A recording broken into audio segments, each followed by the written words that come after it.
Ay, magandang umaga siya at Marcel, magandang umaga sa lahat ng viewers ninyo. Good morning po. Sige po. Morning. Good morning. Thank you po for the time, attorney. Attorney, unahin po muna Yes. natin. Ano munang immediate reaction ninyo when you heard President Marcos Jr. nung sinabi niya last month na may possibility ng exploration nga po between China and the Philippines dyan po sa West Philippine Sea?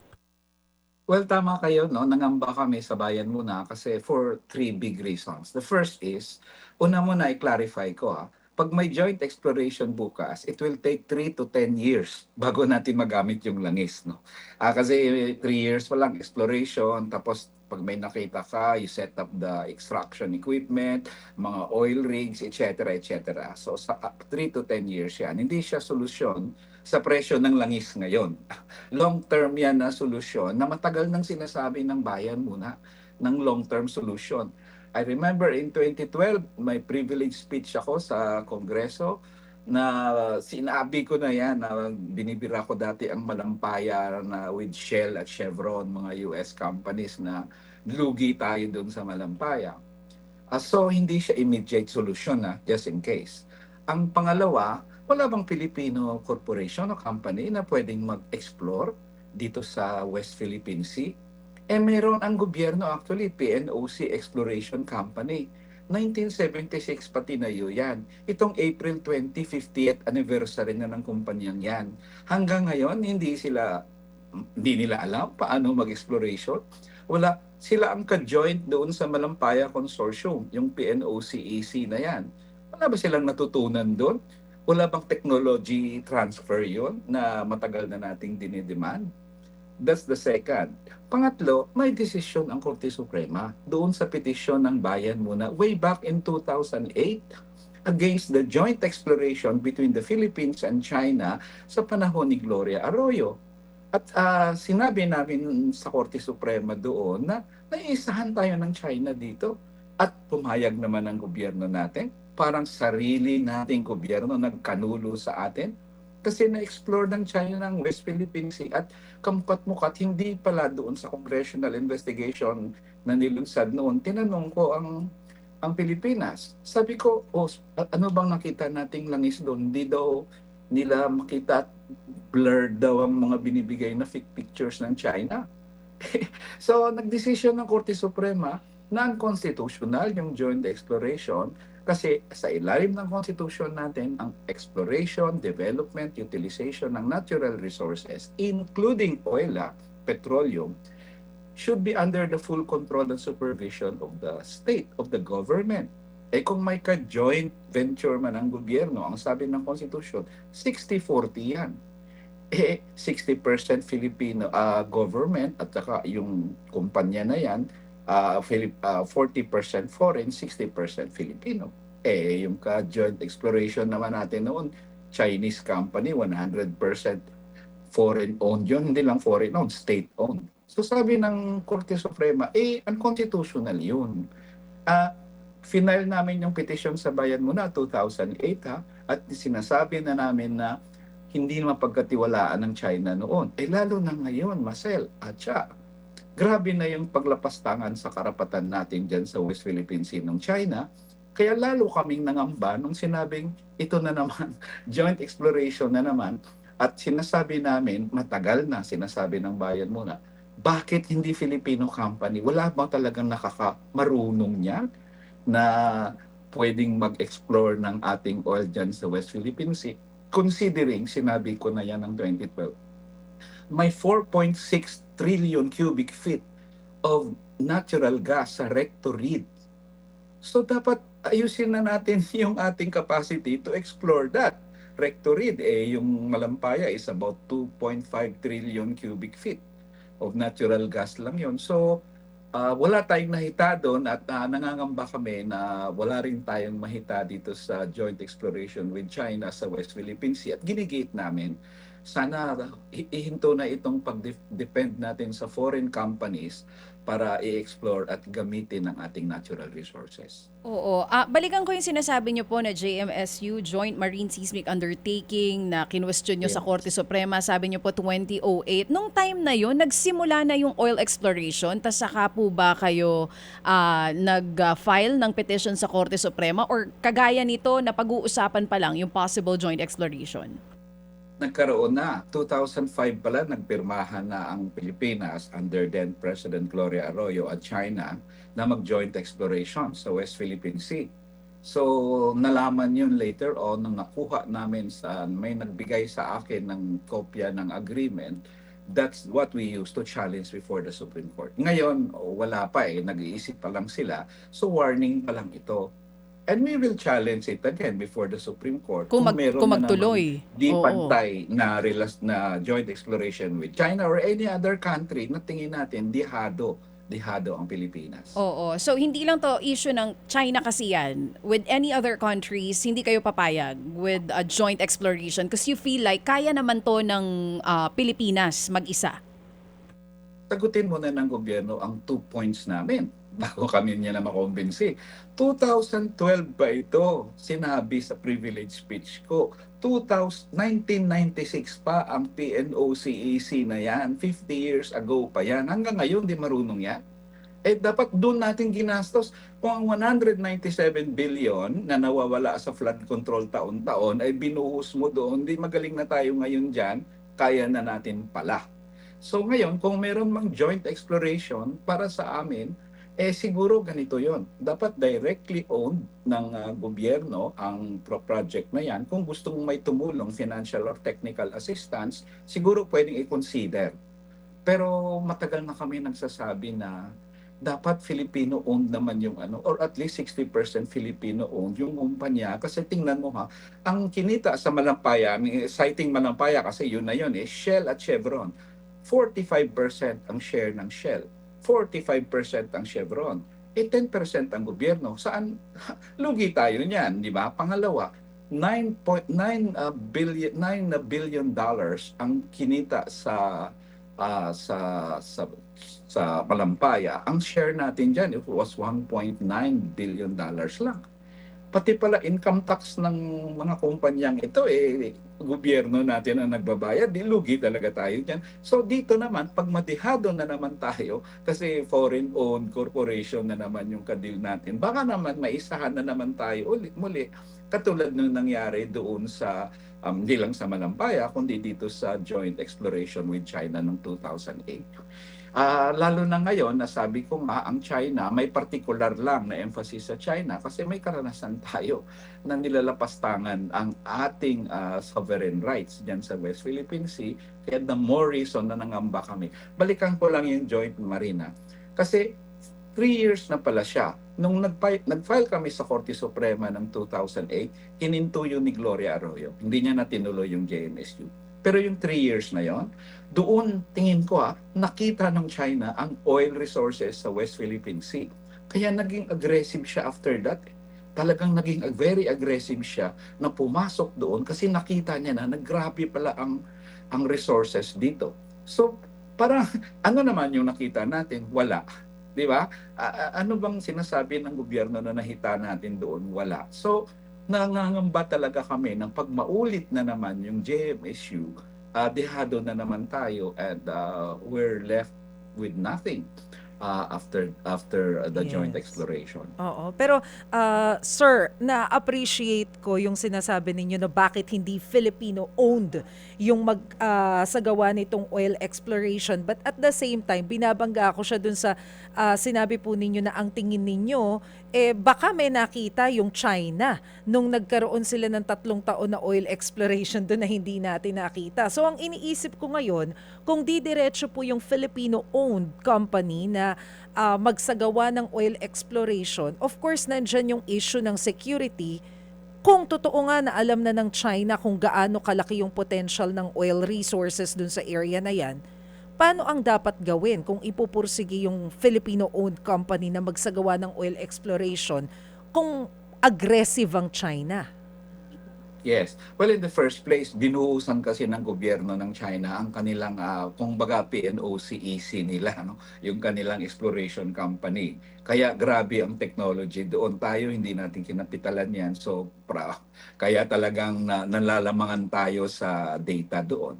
Secondly, may security problem dyan sa West Philippine Sea. I-insist natin, hindi tayo nakikipagyera pero i-insist natin yung karapatan natin under international law. I'm sure, Marcel, I'm sure, Cha, pag in-insist natin yun, karamihan ng international community kakampi sa atin kasi ayaw ng international community na may isang bansa katulad ng China na nagkokontrol ng isang karagatan. South China Sea, kukontrolin yun, di pati sila damay, di ba? And secondly, meron na mga service contracts sa West Philippine Sea. May mga Filipino corporations ngayon, may mga service contracts dyan. SC-37, yung Malampaya was 38, special contract, marami. So, nagtaka ako, hindi ba nila isipin muna kung Pilipino kaya muna ang unahin natin bago joint exploration? Otherwise, babalik na naman tayo sa dati nating sinasabi, bakit may foreign company palaging ka-joint exploration? Kasi may technology sila, kasi may capital sila. O di kapitalan natin yung atin kung meron man tayong partner dati. Dapat may technology transfer, di ba? Hindi. Ilang 25 years yung Malampaya. Anong natutunan natin doon? Anong nakuha ng PNOCEC doon? Na hanggang ngayon, 50 years later. Tapos ang PNOCEC, nagbibid siya ng exploration sa ibang bansa. So bakit ka sa ibang bansa nagbibid dito sa atin? Sana i-expand yung kanyang reach, no? So for me, kaya natin eh. Kaya natin yung joint exploration, suportado ng dapat ng gobyerno kesa sa we depend again on foreign companies na naman para naman, yun, Manampaya palagi example ko, Matakin not more than 2 trillion cubic feet of natural gas. Anong nakita natin doon? May mga kuryenteng nagagamit, but yung total na income natin doon, in fact, may utang pa, sabi ng COA, na 53 billion pesos ang Shell at Caltex doon, income tax. Pati pala income tax natin, Pinoy ang nagbabayad. Tayo, na ordinaryong Pilipino, nagbabayad ng income tax nila. So, really, nangangamba talaga kami pag may mga ka-joint na naman, no, foreign companies katulad ng China. At sabi ko nga, long term yan, Opo. kasi mamaya siguro if there's time, I will explain. May another solution pa naman. May other things pa tayong i-considera na Yes, kaya sir. nating kontrolin dito sa Opo. Pilipinas. Pupunta po tayo dyan. Pero sir, I wonder, kasi sabi nga po ninyo kanina, nag-invest kasi ang China pagdating dito sa mga teknolohiya para sa oil exploration. Hindi kagaya natin na parang kulang yung ating Yeah. investment. Para kasing sir, paulit-ulit na lang din po itong problema natin pagdating sa presyo ng petrolyo. So hindi na rin ito bago sa atin. Ano po kaya ang nangyayari? Yamang kayo po matagal din sa Kongreso. Bakit hindi ba mabigyan ng enough funds, pondo o allocation itong ginagawa natin o plano nating gawin na oil exploration para hindi naman ganun kalaki yung dependence natin sa mga imported products? Yes, well, actually sa budgeting, babalik tayo sa budgeting. Mula panahon ni Gloria Arroyo, ang charge namin, kasi ang pondo, pinu-pork barrel, di ba? Kasi ang pondo nilalagay sa savings. Savings dati ang style ng pork barrel. PDAF, di ba? Nanalo kami isa kami sa bayan muna, nanalo na i-declare unconstitutional yung PDAF noong 2013 at DAP, no? So, pero meron pa rin ngayon. Kasi ang pondo dinadivert doon sa kung saan pwede may pagkikitaan, hindi doon sa mga proyekto sana maka-benefit sa atin. That's the first problem there.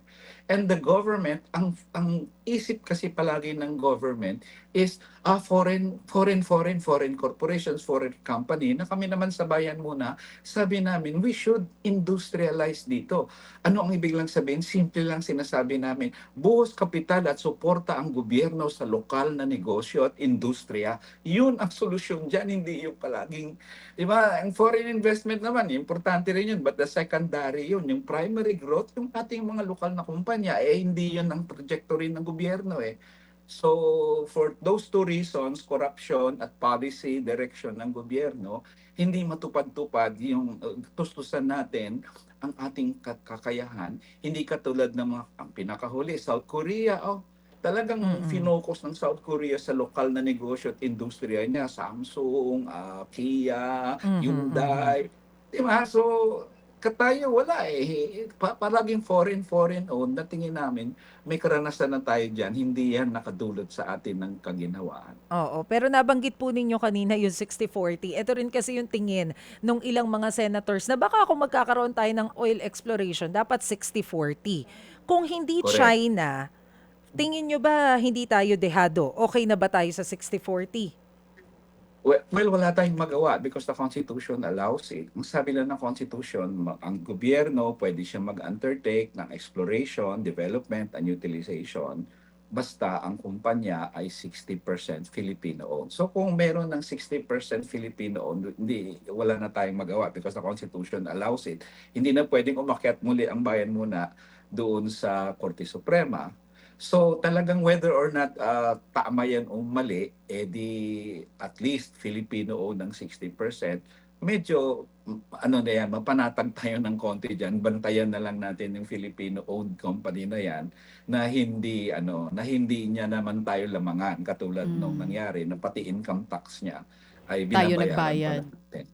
Mm. Oo, nung Mm. 2008. Yeah. Sir, may binanggit nyo kanina PNOC, 50 years na, 'di ba? Pwede Mhm. namang Yes. sila ang mag-take over dito sa oil exploration Yes. na ito.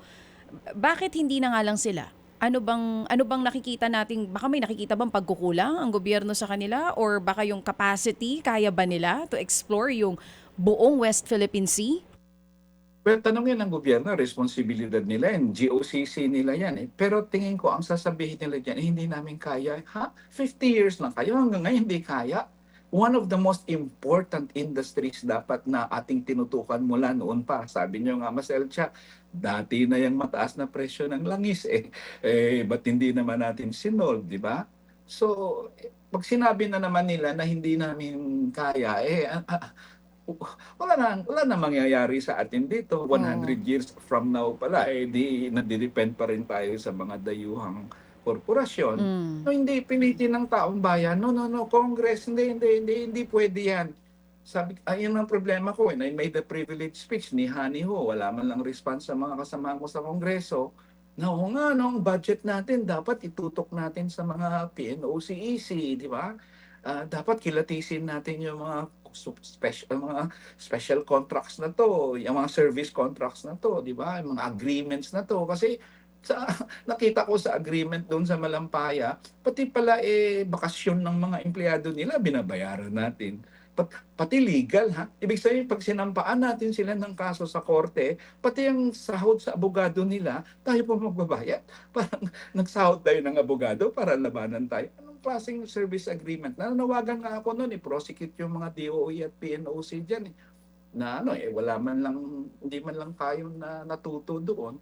So hanggang ngayon, paulit-ulit pa rin yung dependency natin sa foreign corporations instead of ourselves na Oo. kung saan at least controlled natin. Oo, yung PNOC na binabanggit nyo, nung time po na kayo ay nasa Kongreso pa, kamusta ba yung budget na ibinibigay sa kanila? Kasi baka kaya rin sila hindi makapag-explore on their own, hindi rin sapat. Tama yung sinasabi ni Mase dito eh.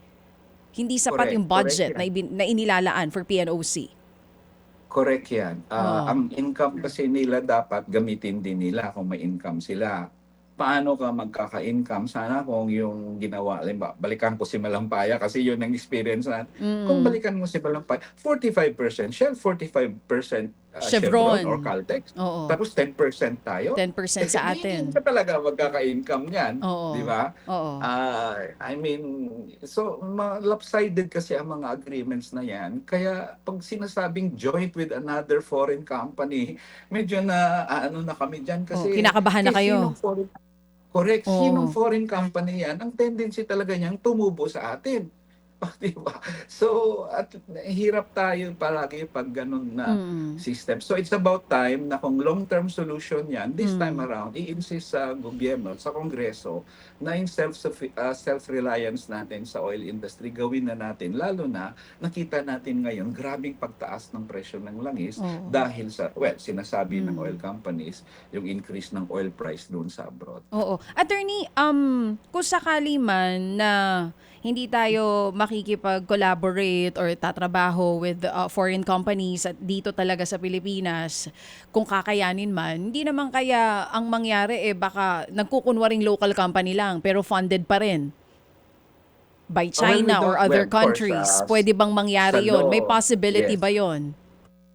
Well, actually, sa Constitution, allowed yon. Ang ibig sabihin, allowed yung 40% own. So it could be another company na may 40% foreign ownership, Yeah. 60% lang ang Pilipino. Oo. Ngayon, kung baliktarin nila, katulad ng mga dami-dami, Yun. well, that's unconstitutional, that's illegal. So pwede silang kasuhan kung malaman. So sa batas meron yan, piercing the veil of corporate identity. So, well, ganun talaga. Pag malaman natin na may dami pala, then we can file a case against them. Nasa gobyerno naman ulit yung ano dyan. But we'll take care of that. At least dito on paper naman, 60-40 ang Filipino ownership. Oo, pero kung itutuloy natin yung oil exploration, kung sa China, okay po ba sa inyo o mas okay sa ibang bansa kung meron man mag-offer? Kasi meron pa tayong issue sa kanila with West Philippine Sea. Ang iniisip ng ilan, baka naman magamit yung sinasabing oil exploration at hindi lang oil ang makita ng China pa doon sa kung sakali man magtuloy po yun. Tama yan. May Strategic mga pangamba talaga leverage, dyan halimbawa, mga ganun po. correct. Mm. So, tama yan kasi may pangamba talaga tayo na gagamitin niya yan for many other purposes. Pangalawa, meron na nga tayong karanasan with China. So, China, by example talaga, didn't even, ginawa niya na ngayon ng JMSU, ginawa niya nitong 2014 to 2018 na nagtayo ng mga base militar sa West Philippine Sea at nilalapastangan yung karapatan ng ating mga mangingisda, etc. So talagang may kakaibang context itong China na dapat ikonsidera ng gobyerno kung mag-joint exploration siya. Dapat kung sakali man papasok tayo, talagang pabor sa Pilipinas. Malinaw na Correct, malinaw correct. yung detalye sa kontrata. At itong Oo. itaga niya, tingin ko itong itagasa ba to, hindi pa paging China sa gano'n, na parang inamin niya na nalalamangan siya. Gusto niyang China, at the very least 50-50 yan kasi kasi na doon sa agreement nila, yung mga information, wala tayong control ng supervision. Yun ang sabi ng Korte Suprema doon sa panalo namin sa Korte Suprema na yung information pala nagagather sa joint exploration, hindi natin controlled Wala tayong, di ba, nakalagay sa Constitution, full control and supervision. Wala Talagang joint siya Kumbaga, pantay-pantay. The rights of the parties are equal. Medyo sabi ko, So, ilalamangan talaga oo. tayo ng Attorney China. Neri, kung ayaw nyo ng joint exploration with China, are there any other countries na pwede tayong pumasok sa isang joint exploration na pwedeng hindi naman tayo dehado? Kung sa tingin nyo po, I don't think papayag ang China na 50-50 with Pinas. Well, una muna, based doon sa sinabi ko kanina, why don't we try Filipinos first? Oo, Ngayon, oo. pag wala talaga, sabihin ng gobyerno wala talaga, well, the Constitution does not, the Constitution allows our joint, kumbaga undertaking with any country, basta 40% ownership lang siya. Wala naman kami magawa na dyan because the Constitution says wala akong pipiliing bansa kasi otherwise, parang, di ba, parang binali ko na yung Parang sinabi sinuko ko. na yung interes. Oo. Yes, Oo. sagutin mo na, gobyerno, sagutin mo muna yung matagal na namin ginigiit na, i-long term mo ito na solusyon. Gawin mo na ngayon pa lang. Pero hanggang ngayon, hindi ginagawa. So, we now, tsaka nag-isip kasi may oil crisis na hindi naman talaga solusyon. Sabi ko nga, 3 years to 10 years yan ang exploration ng oil bago ma-commercial use yung oil na nakikita dyan. Attorney, pahabol lamang po. Nabanggit po ninyo kanina na baka abutin pa ng 3 to 10 years bago tayo magbenepisyo sakaling magkaroon nga ng joint exploration dito sa West Philippine Sea. So kung hindi po siya yung immediate solution, ano po yung nakikita ninyo na posible nating pantapal? Kumbaga para kahit papano masolusyon na natin tong problema natin sa langis. Well, nasimulan na yung ilan, excise tax, tatanggalin, pero sabi namin pati VAT. Of course, may bill na ang bayan muna, matagal na yun na bill na ayaw aprubahan ng Kongreso. Tanggalin ang VAT sa kuryente, tubig at langis. Kasi that's The second thing is yung dapat unbundled yung oil prices. Katulad ba sa Meralco? Di ba ang Meralco nilaban dati natin yan? Na i-unbundle kasi nagugulat tayo sa kuryente. Uy, bakit ganito kuryente ko? Oo. I-explain mo nga Meralco. Ayaw ng Meralco for a long time until in the end ay panalo natin yan. In-unbundle niya. So alam mo na ngayon yung components ng kuryente mo. May environmental fee, Oo. Kitang-kita distribution na kung charge, oo. nakatilad-tilad. Correct. Ang oil hindi. Wala. Oo. Ang oil company, dalawa ang components niyan. Landed cost at domestic cost. Ang landed cost, ang isa sa pinakamahalaga diyan, oil prices sa international. Okay. Pag tumaas ang oil prices sa taas, sa abroad, yun ba yung 100 pesos na presyo ng langlangis ngayon, na per liter? No. The answer is, other than the oil price increase sa taas, meron dyan ang patong o tubo ng kumpanya. Iyon ang ayaw nilang sabihin. Kaya pag sinabi nila, ay tumaas ang presyo ng langis, so tataas kami ng maging 100 pesos per liter na. Ang tanong palagi ng bayan muna dyan, bakit? Sa 100 pesos ba yan, ilan dyan yung epekto lang ng oil price? Baka naman, ang epekto dyan 60 pesos.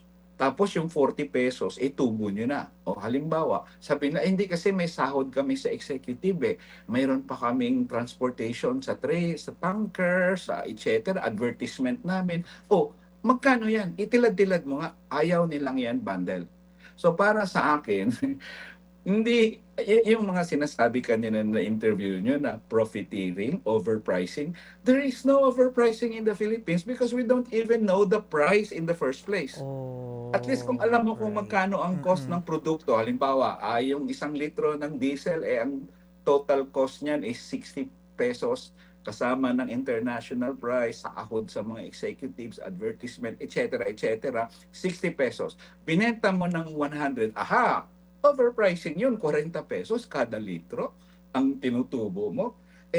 Nung 2025, Marcel, the oil companies sold 27 billion liters of oil. Piso lang ang tutubuin mo kada litro. 27 billion na yung kinita mo, di ba? Pag 2 piso, 54 billion na ang kinita mo. Ito, pag tumubo ka naman ng 10 piso kada litro, abay, sobra-sobra ka na dyan, di ba? Pero hindi yan magawa ng DOE. Bakit? Hindi alam ng DOE kung magkano. Tanungin mo kahit si President Marcos, alam niya ba kung magkano ang cost ng per liter? Hindi kasi unbundled. That's why we wrote to the DOE, actually, 3-4 weeks ago pa yon. Sinabi ko, ano na nangyari sa unbundling? Kasi advocacy ko na yon nung nasa Kongreso ako, i-unbundle nyo yung oil prices. Sabihin nyo kung bakit 100 pesos per liter yan. Right. Tila-tila rin yun. Di ba? So sa ngayon nagkakamba ako na baka may mga kumpanya that grab the opportunity sa oil crisis para i-increase din yung profit margin nila. Okay, di kung ginawa mo yun, ganid ka na talaga. Crisis ngayon, walang pakain yung driver, tapos tutubuan mo ng 10, 15, 20 pesos yung kada litro. So, we ask the DOE, please answer the letter of bayan muna, party list sa inyo. May sagot na po. Antena.